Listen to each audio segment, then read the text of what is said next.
Je saute sur le quai de la gare, et j'ai à peine eu le temps de m'accroupir que je reçois 15 kilos de gamins lancés à toute allure dans les bras. Bien sûr, je finis sur le cul, le kilt en vrac, mon filleul hilar poussant des « parrain, parrain, parrain » surexcité dans mes oreilles, une paire de petites mains patassant joyeusement sur mon visage et dans mes cheveux. « Salut fillot !»« Je suis content ! Dis, tu restes cette fois ?»« Aussi longtemps que je peux, promis. »« Non, tu restes pour toujours !»« Oh, l'absolu de l'enfance, je vous dis pas. »« Un coup de main, M ?» demande une voix au-dessus de ma tête. « Merci Loïc, ça va le faire. » Je ramasse mon filleul d'une main et je me relève en m'appuyant sur mon sac pour saluer mon beau-frère et embrasser ma nièce, Alana, qui darde sur son frère cadet des yeux jaloux. Forcément, elle aimerait que son oncle soit aussi un peu pour elle de temps en temps.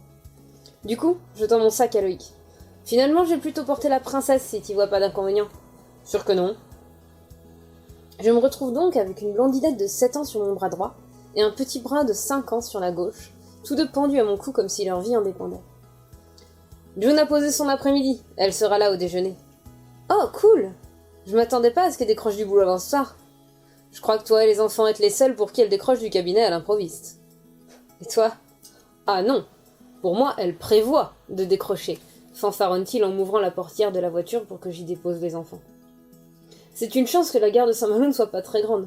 Je commençais à fatiguer, moi. Je suis pas franchement du genre armoire à glace, avec mon 1m65 et mes 50 kilos mouillés, et ma nièce et mon filleul ne sont plus exactement des bébés. Si je veux continuer à jouer les arbres à Mini-le-Gal, j'ai intérêt à reprendre la muscu. Ce que j'ai très envie de faire si je peux. Loïc et moi bouclons les ceintures des enfants. Je balance mon sac dans le coffre, et quelques instants plus tard, la voiture roule dans le centre-ville malouin, le plus beau de Bretagne, mais pas le moins dynamique, et nous partons vers Saint-Lunaire et la maison des Le Gall. « T'as encore maigri ?» m'annonce mon beau-frère en profitant du ronronnement du moteur pour que les enfants l'entendent pas. C'était pas calculé, tu sais. Ok, c'était pas super fin comme approche. Je crois que ce que je voulais juste dire, c'est qu'on s'inquiète pour toi, June et moi. Ouais, t'en fais pas, j'avais capté. Je dois repartir en mission bientôt, mais j'envisage d'annuler. Entre les tests d'Hervé qui approchent et tout ce qui s'est passé pour toi, c'est peut-être pas tellement le bon moment. Loïc est océanographe. Il part 1 ou 2 fois par an pour des missions de 2 à 3 mois sur toutes les mers du monde, étudie les populations d'animaux marins, tout le fatras scientifique habituel. Dans ces moments-là, toute la famille se relève pour aider June avec les enfants. Entre les grands-parents, le frère et la sœur de Loïc et moi, tout finit toujours par bien se passer. Le reste du temps, Loïc le partage entre père au foyer et chargé de conférences sur la biodiversité marine. Mais le privé de ses voyages, c'est le privé d'une part de lui-même.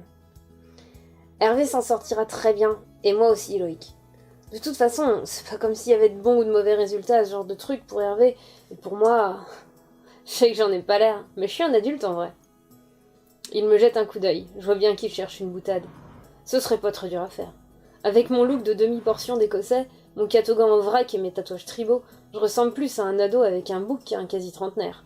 Sans compter que je ne tiens guère la comparaison avec lui, son 1m86, sa coupe rase et ses premières rides.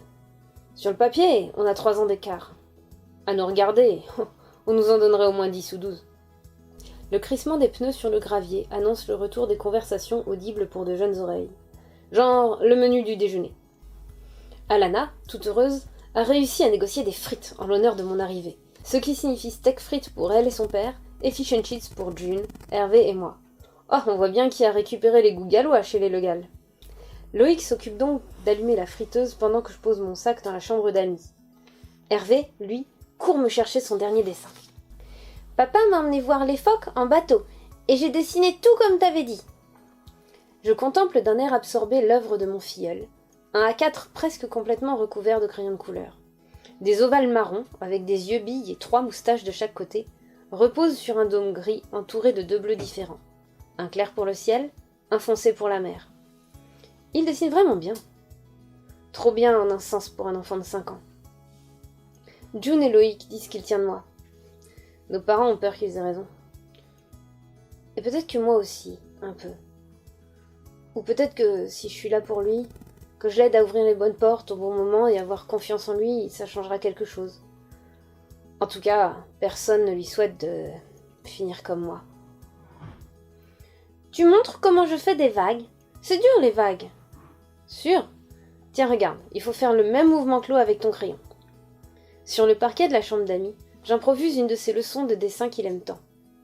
Il s'applique, la langue tirée sur le côté, à reproduire des arcs de cercle bleus qui donnent l'illusion d'un mouvement. Soudain, 2 bras font irruption autour de mes épaules et un baiser sonore retentit sur mon crâne. « Hi, bro !»« Hey, sis !» Je me retourne pour serrer ma sœur jumelle dans mes bras. June et moi, nous ressemblons assez physiquement. Poids plume, taille dans la moyenne basse, yeux noisettes, cheveux au burn, taches de son autour du nez. Quand nous étions plus jeunes, elle adorait prétendre que j'étais sa version mec, invoquant un droit d'aînesse de 3h40 pour que je ne puisse pas revendiquer l'inverse. Aujourd'hui, elle porte des lunettes d'écaille et une alliance, moi un bouc et des tatouages. Plus trop moyen de nous confondre, de dos comme de face. Pourtant nous sommes restés très proches. La preuve, je suis là. « Comment tu vas ?» demande-t-elle. J'élude la question d'une moue dubitative. Pour le moment, il y a les enfants, le jour, le déjeuner presque prêt. On verra comment je vais plus tard, et je ne mentirai pas à coup de banalité devant elle. Et toi ? Oh, ça va. Le cabinet est tranquille, je n'ai pas de garde avant 1 mois, et j'ai réussi à faire entendre à monsieur Delorme que sa vue ne se soignerait pas avec des médicaments. Il devrait me ficher la paix pendant au moins 15 jours cette fois. Je souris, et je pose mon front sur son épaule. June est comme ça. Rien ne semble jamais perturber sa vie de jeune femme moderne, partagée entre son cabinet de médecin généraliste, son océanographe de mari, son adorable progéniture, sa large tribu d'amis en tout genre et son loisir préféré, le char à voile. Oh, sa vie n'a pas toujours été facile, et ceux qui la connaissent vraiment bien savent qu'il y a des sujets à ne pas aborder, des souvenirs à ne pas évoquer. Mais je sais bien que quand les gens nous comparent, ils se demandent toujours à quel moment j'ai merdé. Si j'avais la réponse, je la leur donnerais bien volontiers. « À table !» claironne Alana depuis le rez-de-chaussée. Hervé s'arrache à ses phoques et nous descendons tous les 3, rejoindre le père et la fille, guidés par l'odeur de friture. L'après-midi, les enfants sont aux anges. C'est les vacances d'avril et pour de jeunes Bretons, il fait bien assez beau et chaud pour aller se baigner. Mais pour les touristes, il est encore trop tôt. La plage, habituellement très fréquentée de Saint-Lunaire, est presque déserte. Seuls quelques retraités y croisent, comme des tortues de mer errant dans les coraux. Ouais, en plus tristounet. Hervé, s'éboué Vaiana autour des bras, me travaille au corps pour que j'accepte d'aller dans les vagues avec lui. J'hésite. C'est pas que j'aime pas l'eau, au contraire. J'adore tellement nager que je suis capable d'aller piquer une tête en plein hiver. Mais affronter le short de bain, c'est risqué de montrer à June, et un peu à Loïc aussi, à quel point ces derniers mois ont été difficiles. 7 kilos en moins quand on est déjà pas bien épais à la base, ça se voit. Et avec l'incident de l'autre jour... T'es malade ? Hein ? Le regard suspicieux de ma jumelle vaut un discours. Je n'ai jamais refusé d'aller me baigner avec qui que ce soit, encore moins mon mini-filleul adoré. Autant pour ma couverture, je suis grillée quoi qu'il arrive. Je suppose que j'ai plus qu'à en profiter. J'enfile donc mon maillot sous mon kilt, et quand je retire mes vêtements, je peux sentir les sourcils de June se froncer dans mon dos, et pour une fois, c'est pas à cause de mes tatouages. J'esquive en provoquant Hervé à la course jusqu'aux vagues.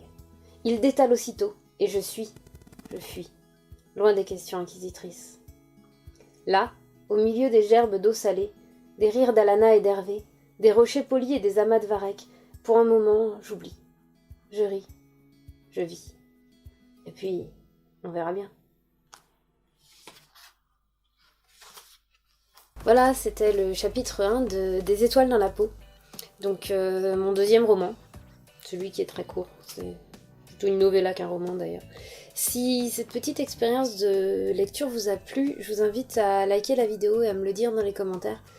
Et je vous ferai le chapitre 2. En tout cas, moi, j'ai beaucoup apprécié de le lire pour vous. Si vous voulez connaître la suite, vous pouvez trouver le lien dans la description pour acheter le livre. Vous pouvez le trouver en e-book et en format broché comme celui que j'ai là. Si vous voulez un exemplaire dédicacé, vous pouvez également envoyer un email à l'adresse de contact qui est dans la description. Et moi je vous dis à très bientôt. Bye.